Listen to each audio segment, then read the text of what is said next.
Pembangunan Usahawan dan Koperasi dalam proses menggubal Akta Koperasi yang baharu bagi menggantikan Akta Koperasi 1993, Akta 502. Menterinya, Datuk Ewon Benedict, berkata, sebanyak 96 peruntukan asal dalam Akta 502 akan disusun dan ditambah baik semula.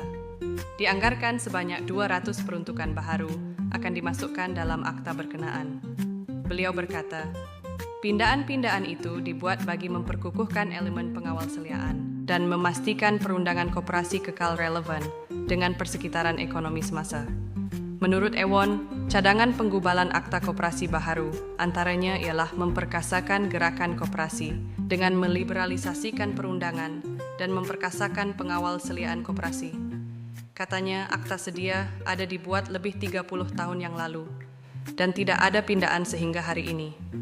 Sehubungan itu, melalui sesi libat urus dan kajian agensi kementerian, didapati begitu banyak cadangan pindaan akta yang diperlukan oleh gerakan koperasi, yaitu sekitar 200 cadangan pindaan.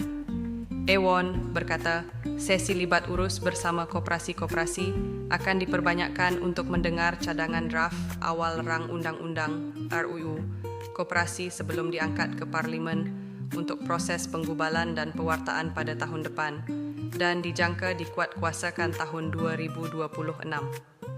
Beliau berkata demikian pada sidang media selepas mempengerusikan mesyuarat Majlis Perundingan Koperasi Kebangsaan MPKK Bilangan 2 2024 di Menara Berkembar Bank Rakyat di Kuala Lumpur pada 8 Oktober.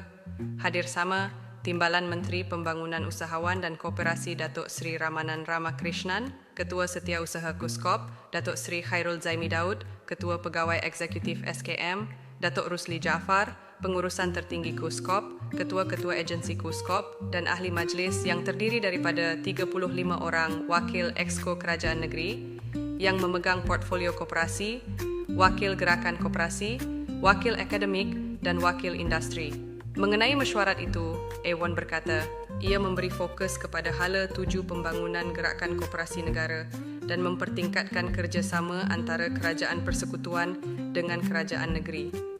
Selain itu, katanya, mesyuarat juga membincangkan perkara-perkara yang boleh menyumbang kepada pembangunan gerakan koperasi agar terus kekal relevan sebagai penyumbang kepada pembangunan sosioekonomi negara. Mesyuarat turut dimaklumkan mengenai status pelaksanaan resolusi-resolusi Kongres Koperasi Kebangsaan yang diadakan pada Julai lepas, seterusnya pengisian dan peluncuran sambutan International Year of Cooperative 2025 serta status semasa Universiti Keusahawanan Koperasi Malaysia. Isu-isu yang melibatkan penyelarasan dengan kerajaan negeri juga dibincangkan, katanya. Nabalu News Portal Suara Rakyat.